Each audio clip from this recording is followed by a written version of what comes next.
Hola a todos y todas, sean bienvenidos a una nueva emisión de su podcast En órbita. De antemano y como es ya habitual en este espacio, deseo agradecer profundamente a todos aquellos que se han vinculado de emisión a emisión, semana a semana, en las diferentes plataformas donde emitimos los contenidos. Dicho eso, mis queridos podescuchas, quiero recordarles que el curso para experiencia fuera del cuerpo, viajes astrales y sueños lúcidos es 100% personalizado con horarios flexibles, independientemente de la diferencia horaria de aquellos que desean participar del mismo. Y que los talleres o formaciones derivadas de ese curso base están allí en la página de Patreon, a la cual se pueden suscribir bajo la modalidad gratuita o de pago, según sea el caso. También en la página web www.experienciasfueradelcuerpo.info. Aquellos que estén interesados entonces en cualquiera de las formaciones derivadas del curso base o en el curso mismo, recuerden que pueden contactarme vía WhatsApp al más 57 300 785 24 56 y con Telegram al móvil más 57 317 467 23 78 o a los correos de contacto en orbitapodcast1@gmail.com o academiadeproyeccionastral@gmail.com.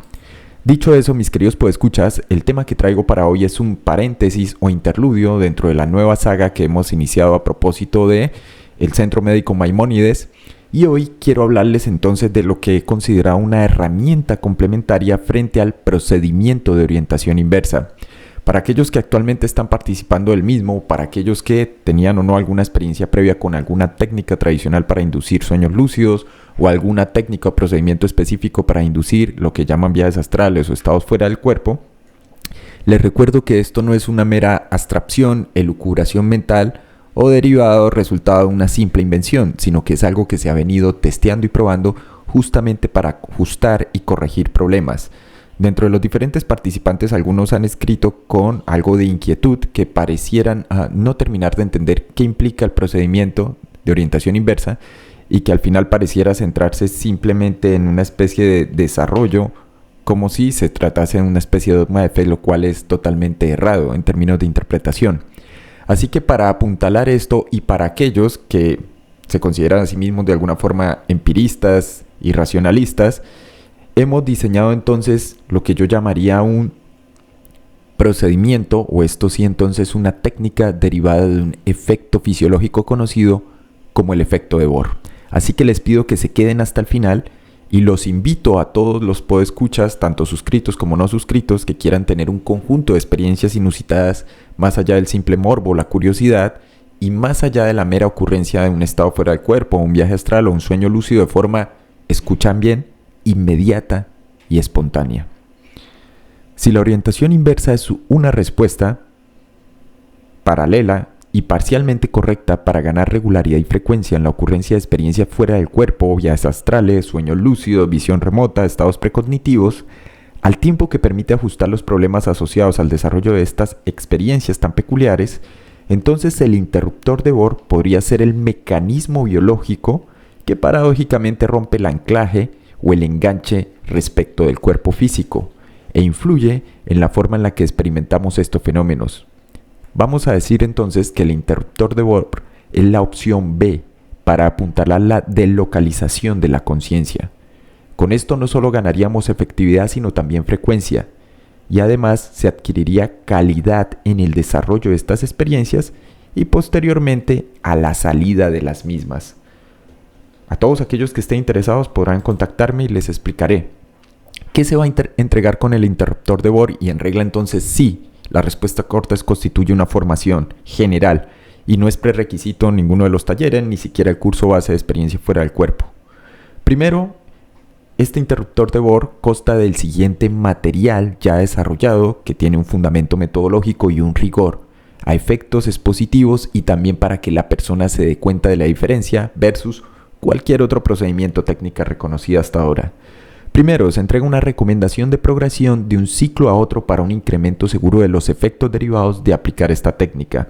Segundo, hay un test sencillo para aplicar sobre capacidad biológica actual para calcular el ciclo ideal personalizado en cada individuo sin riesgos. Tercero, un conjunto de recomendaciones críticas para cada ciclo. Cuarto, la estructura de la sesión. Quinto, una bitácora de progresión en relación al uso del interruptor de Bohr para ver cómo la persona va ganando frecuencia, efectividad. Y por último, un cuadro de advertencias o banderas rojas.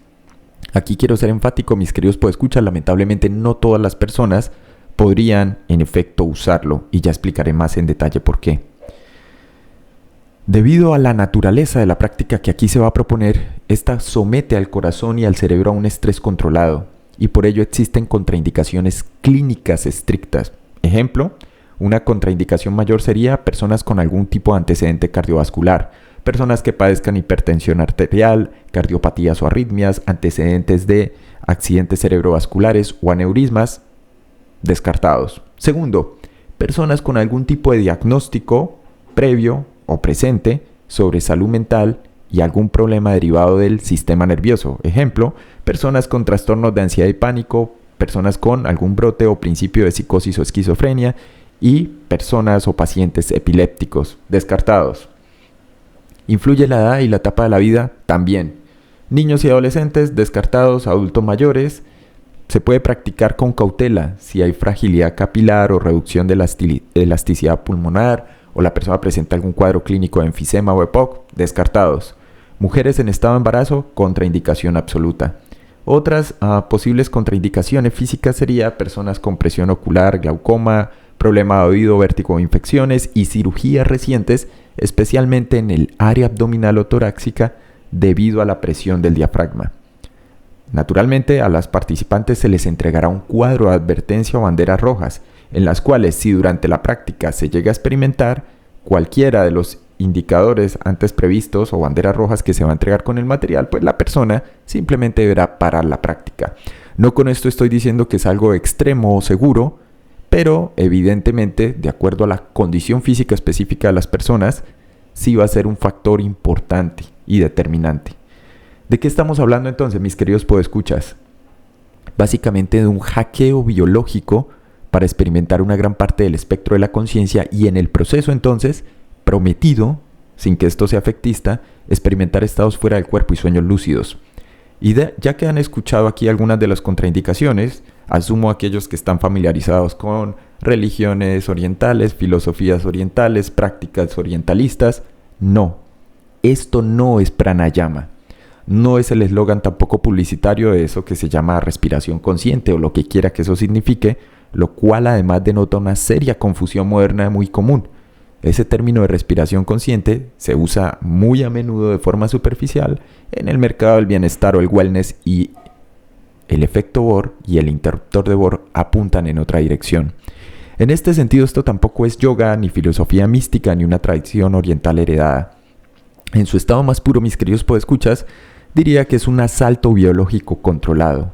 Y aquí entonces debo hacer una aclaración sobre pranayama a propósito de aquellos expertos, lo digo con mucho respeto, en alguna línea o variante o vertiente de la yoga. Es cierto que en el decurso y en el desarrollo de las formaciones mucha gente me dice, mira, yo hago X o Y ejercicio de pranayama y eso está bien, no es incompatible, pero lo que buscamos aquí con el interruptor de Bohr, como se van a dar cuenta, es una efectividad altamente potente para la ocurrencia de todas estas experiencias, toda vez que algunos parecen no haber entendido a fondo, o por lo menos no de momento en su desarrollo previo, lo que implica el procedimiento de orientación inversa. Entonces, ¿cuál sería la aclaración sobre pranayama? Y ya los expertos podrán corregir o no. En la tradición hindú, la ciencia de la respiración se le conoce como pranayama. Esta es una palabra sánscrita y es un contracto que está dividido en dos partes. Prana, energía vital o fuerza de vida, y ayama, que implica extensión o control.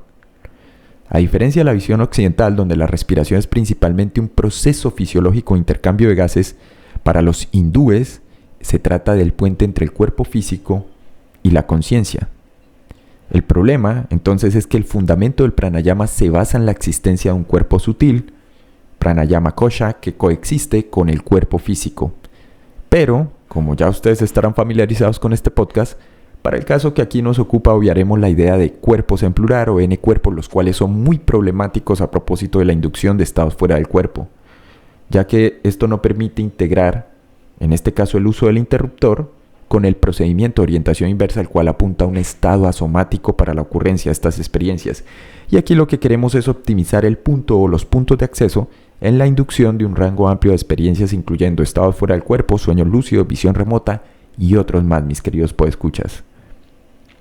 Se debe aclarar también de forma enfática que el interruptor de Bohr no tiene nada que ver entonces con técnicas o procedimientos inherentes al pranayama. Para aquellos que ya estén elucubrando, esto no es Nadi Shodhana, ni Kapalabhati, ni Bratishka, ni Ujjayi, ni Brahmari. No es respiración de la abeja, no es respiración victoriosa, no es fuelle, no es cráneo brillante, no es respiración alterna, ni ninguno de los propósitos principales asociados a esas diferentes técnicas y procedimientos.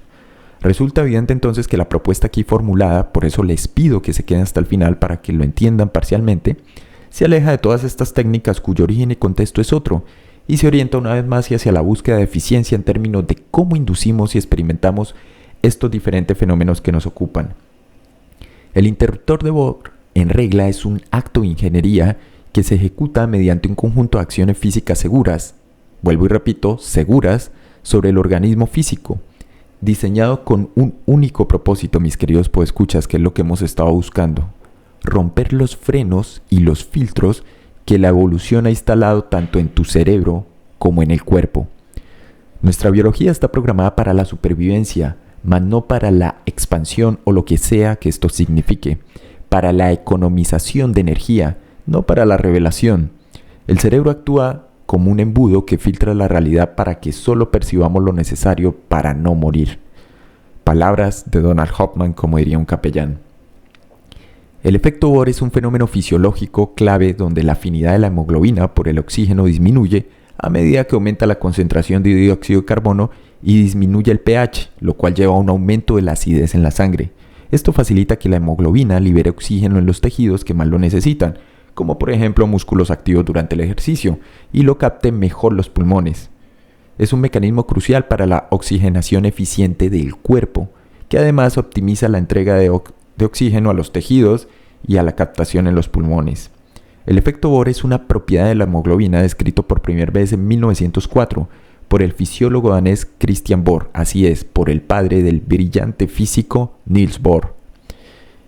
En el caso de Christian Bohr, este logró establecer que un pH menor, o en presencia de un pH menor, la hemoglobina se uniría al oxígeno con menos afinidad. Dicho todo esto de forma simplificada, mis queridos podescuchas, y para que no se enreden, porque esto es el efecto Bohr, y aquí lo que proponemos es el uso del interruptor Bohr, es que el efecto describe la capacidad de los glóbulos rojos para adaptarse a cambios en el entorno bioquímico, maximizando la capacidad de unión de la hemoglobina al oxígeno en los pulmones y optimizando simultáneamente el aporte de oxígeno a los tejidos con mayor demanda. ¿Qué vamos a intentar y qué se hace y por qué es tan potente? Primero, porque rompe la barrera del filtro biológico. Cada vez que ejecutamos los ciclos que se van a describir para aquellos que tomen y consideren con mucha seriedad el protocolo Bohr y en regla la técnica de procedimiento del interruptor Bohr, aquí no estamos buscando paz interior, ni despertar, ni cosas similares, sino que se está forzando una crisis química y biológica que desactiva los mecanismos de censura que todos, bien o mal, sea que lo entendamos o no, tenemos en el cerebro, específicamente en el neocórtex. ¿A qué lleva todo esto? Esto produce un colapso de los frenos. Cuando manipulamos la presión de los gases y la acidez sanguínea, el interruptor de Bohr desactiva las redes neuronales que sostienen tu identidad cotidiana. ¿Has escuchado bien? Esto genera una especie de catapulta de la conciencia. Al soltar los lastres del cuerpo mediante la deslocalización corporal, de la cual ya hablaremos más adelante, la conciencia no simplemente se relaja, sino que es catapultada hacia ámbitos dinámicos, fluidos y anteriormente inaccesibles. Se produce entonces lo que yo llamo flujo de información pura. Sin los filtros de la biología limitando la entrada de datos, la experiencia se vuelve rica en contenido, vívida y cargada de una información que el estado de vigilia habitual u ordinario es incapaz de procesar. Tenemos ante nosotros entonces, mis queridos podescuchas, un protocolo potente y radical. Esta es una herramienta para quienes han descubierto que la imaginación y las técnicas mentales son insuficientes ante la aparente solidez de la materia. Por ello podríamos decir que es un método extraordinario por su efectividad, pero que también es radical en su ejecución. Y aquí entonces quiero aclararlo no con ánimo de coaccionarlos o asustarlos, sino para que entiendan. Cuando digo advertencia de seguridad, me refiero es que este protocolo, este procedimiento y esta técnica, la de Bohr, golpean directamente los cimientos del sistema cardiovascular y nervioso. Las contraindicaciones antes mencionadas al inicio, mis queridos podescuchas, hipertensión, afecciones cardíacas, glaucoma, fragilidad mental, no son sugerencias, sino límites de seguridad operativa, y no se deben ignorar las posibles contraindicaciones de una técnica que ha sido diseñada para estresar la biología hasta su punto de quiebre perceptivo. Vuelvo y repito, aquí la persona no va a tener que imaginar nada, no va a tener que visualizar nada, sino que va a usar su propio cuerpo para generar una deslocalización del mismo y llevarlo más allá de la simple experiencia. Por ello, también podemos hablar entonces de que se produce un punto de quiebre perceptivo, y esto conduce a un salto en una experiencia dinámica, es decir, si estás listo para dejar atrás la narrativa metafísica, las ideas de visualización, imaginación, respiración consciente y cosas de esas, y enfrentar la potencia de tu propia química y la biología, el interruptor de Bohr te ofrece ese acceso. Es el momento de convertir tu cuerpo en un laboratorio y en el detonante a la vez de un conjunto de experiencias sin precedentes. Se requiere, claro, una explicación mecánica de cómo ciertos procesos biológicos pueden inducir estados que la psicología clínica y la psiquiatría insisten en llamar desomatización o despersonalización, o en algunos casos de realización como un efecto colateral, y que el esoterismo insiste en llamar viajes astrales, pero que en realidad aluden a la forma en que en términos de sensaciones describimos las experiencias que parecen ocurrir fuera del cuerpo o sin el cuerpo.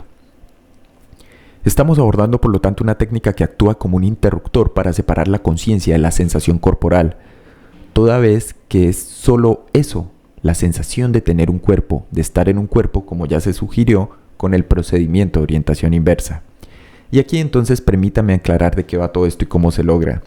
La desomatización mecánica implica un silencio del mapa corporal. El cerebro mantiene nuestra identidad física gracias a la propiocepción, es decir, dónde están mis miembros, y la interocepción, es decir, qué estoy sintiendo dentro de mi cuerpo. Estos procesos dependen de una comunicación constante entre el cuerpo y la corteza parietal. Primero hay un efecto derivado de la retención. Cuando alteramos drásticamente nuestros niveles de dióxido de carbono y la presión arterial, se produce automáticamente una interferencia en la integración sensorial de la unión temporoparietal. Esto lleva a una desconexión. Cuando la unión temporoparietal no recibe señales coherentes, por ejemplo, debido a la quietud física combinada con una química sanguínea alterada, el cerebro pierde rápidamente el rastro de los límites físicos. El resultado es la desomatización. Empiezas a sentir que tú existes o sigues existiendo, pero tu cuerpo se siente como un objeto extraño, ajeno, lejano o simplemente inexistente. ¿Cómo se vincula esto claramente con el famoso fenómeno de las OVs o experiencia fuera del cuerpo? Si vas a probar una OV inducida bajo el interruptor de Bohr, esta a lo mejor te podría parecer mágica, o también como el resultado, si lo integras mejor, de una respuesta ante lo que se procesa como una forma de disonancia cognitiva sensorial. Me explico. ¿Podríamos experimentar una conciencia sin anclajes? Sí. Si mantenemos la mente alerta, mientras el cuerpo entra en un estado de parálisis o insensibilidad por acidosis respiratoria, el centro de gravedad de tu percepción tiende a desplazarse rápidamente. Esto produce, permítame usar aquí la expresión solo con fines de exposición, una proyección. No en el sentido en que se proyecte, pero es una forma de decirlo, mis queridos podescuchas. Una proyección de la conciencia. Es decir, al no tener sensaciones táctiles o gravitatorias claras, por la vasodilatación y el cambio de presión en el líquido cefalorraquídeo, el cerebro intenta reconstruir tu ubicación en el espacio. A menudo, esta reconstrucción se proyecta fuera del cuerpo físico, creando la sensación de flotar o de observar el cuerpo desde arriba, y posteriormente la sensación se convierte en una experiencia en el sentido literal, donde no sientes que estás flotando o observando el cuerpo desde arriba, sino que literalmente el núcleo del individuo se halla flotando, observando desde arriba y hacia todas las direcciones posibles a la vez. En la psicología clínica, una desomatización severa suele ser un mecanismo de defensa ante un trauma. Sin embargo, bajo el uso del interruptor de Bohr aquí propuesto, es, entre comillas, una desomatización inducida y controlada. Aquí entonces se resuelve la contradicción que hemos mencionado a lo largo del podcast. Cómo un proceso físico, que es el sentido inverso, ¿no?, podría alterar un fenómeno intangible o un proceso intangible como sea la conciencia. Resulta que al intervenir en el patrón automático hasta el punto de la desomatización, el practicante lo que busca es aislar la conciencia pura de los procesos metabólicos.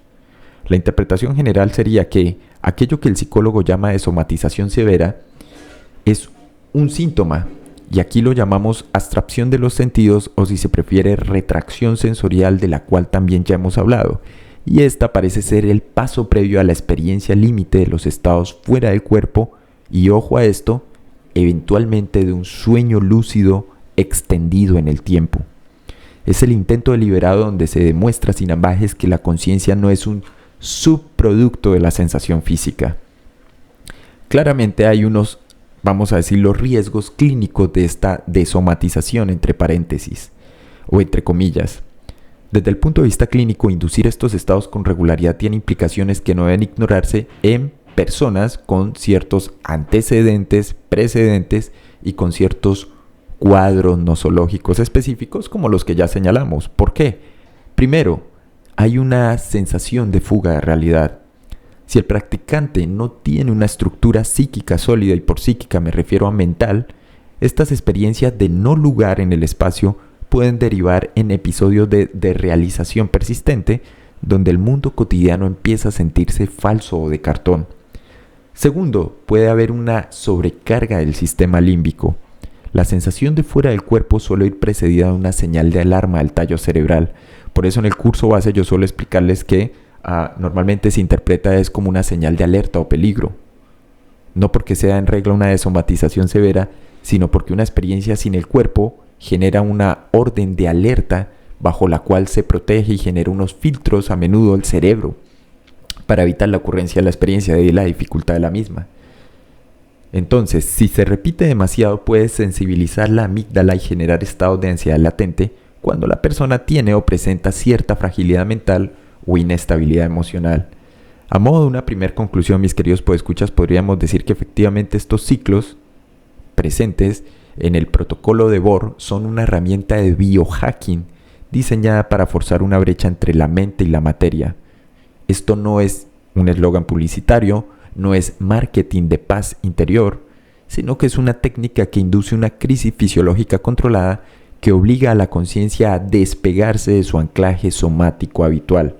Es en esencia, vamos a decirlo así, sin que se asusten mis queridos podescuchas, una muerte clínica controlada y 100% reversible, para explorar lo que queda de la conciencia cuando el cuerpo se silencia o se retrotrae. Aquí una nota de interés general.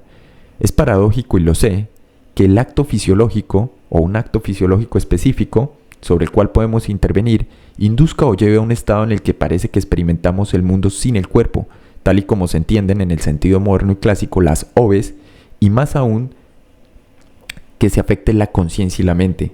De otra parte, como interruptor, estos patrones son altamente potentes y efectivos para la inducción de muchas diferentes tipos de sensaciones y experiencias, no solo los estados fuera del cuerpo, los sueños lúcidos, la visión remota y otros más.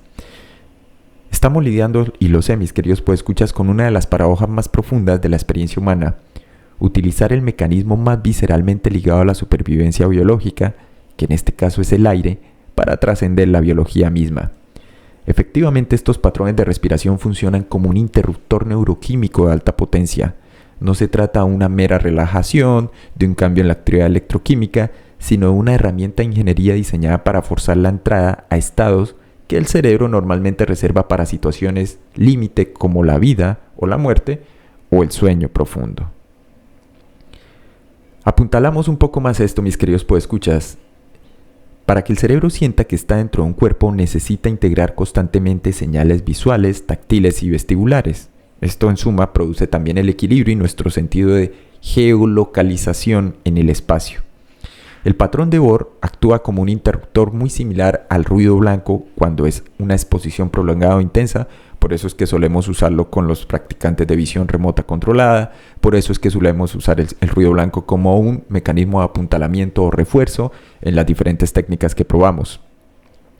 Cuando se adopta un ritmo extremadamente rígido y prolongado, se satura el sistema nervioso central. Una retención prolongada genera una señal de error en la unión temporoparietal, que es la región del cerebro que construye el sentido del yo espacial. Esto lleva entonces a una falla del sistema de posicionamiento. Así, por ejemplo, cuando el flujo de oxígeno y dióxido de carbono cambia drásticamente, esta región simplemente se apaga o empieza a funcionar mal. En ese momento la conciencia sigue activa, pero el mapa de dónde estás desaparece. El resultado es que la conciencia ahora está fuera del molde físico, simplemente porque el cerebro ya no puede sostener la representación del cuerpo. A la pregunta entonces de por qué es tan efectivo o cuál es la potencia de este método, quiero indicarles que, independientemente de otros métodos para inducir experiencia fuera del cuerpo, los llamados viajes astrales como la meditación pasiva o lo que ocurre durante el sueño lúcido, el interruptor de Bohr es fisiológicamente coercitivo, es decir, es inevitable. No depende de que tengas suerte o una buena imaginación o que seas más o menos espiritual o cosas de esas. Aquí lo que estás haciendo es forzar cambios en el pH sanguíneo y en la presión del líquido cefalorraquídeo, ojo, de forma segura, y estos cambios físicos entonces obligan al sistema nervioso a entrar en un estado de excepción. Esto es lo que genera una llave de acceso, es el momento crítico, porque detenemos el reloj del cuerpo, para la mente, y si el cuerpo no se mueve y no respira, el cuerpo deja de existir momentáneamente, permitiendo que la percepción se desplace hacia adentro o hacia afuera a lo largo y ancho del espectro de la conciencia. La perspectiva aquí de todo esto es que estamos afectando la conciencia literalmente a través de, entre comillas, la materia. Desde un punto de vista y desde lo que hemos formulado aquí, no es una alucinación o un error del cerebro o un fenómeno que se produzca en el cerebro, sino que es un efecto derivado del cambio, ajuste y recalibración del cerebro, del cual hablo constantemente, tanto en el curso base como en otras formaciones. Y también esto prueba una jerarquía, vamos a decirlo en términos de existencia. El conductor de la experiencia. Cuando controlamos el vehículo, en este caso el cuerpo, a través de la respiración, también controlamos al pasajero, la mente.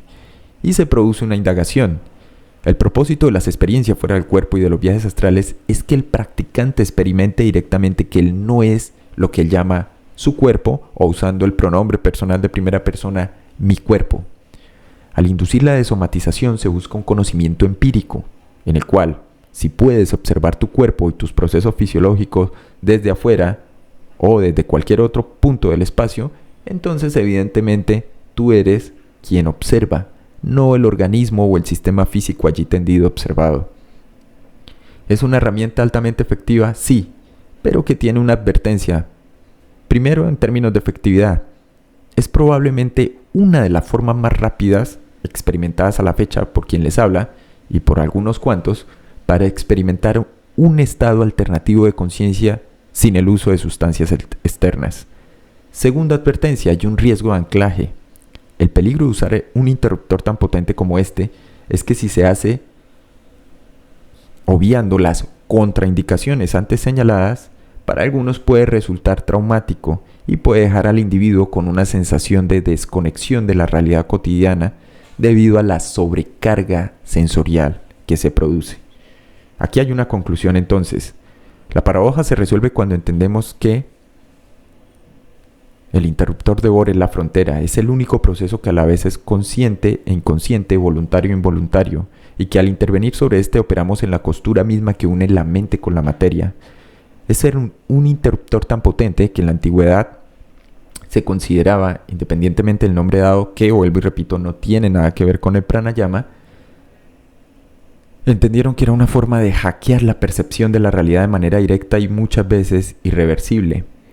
Utilizar el interruptor de Bohr no es solo una sugerencia desde el punto de vista narrativo, sino que describe con exactitud cómo un mecanismo biológico puede permitir la transición hacia estados alternativos de conciencia y zonas limítrofes de la misma.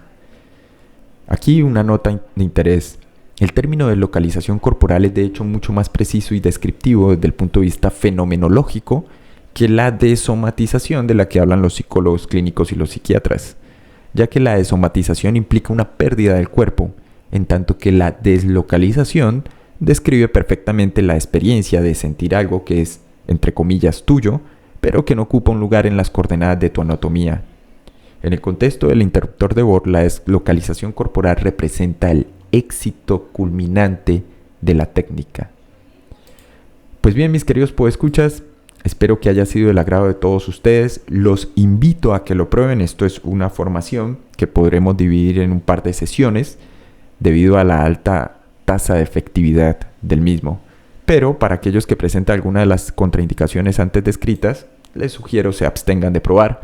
Recuerden, se entregará un material ya desarrollado, metodológica y didácticamente testeado, probado, la recomendación de progresión para el ciclo con un incremento seguro de efectos, el test sencillo para aplicar sobre capacidad biológica, recomendaciones para cada ciclo, estructura de la sesión, bitácora de progresión para el interruptor de Bohr y un cuadro de advertencias.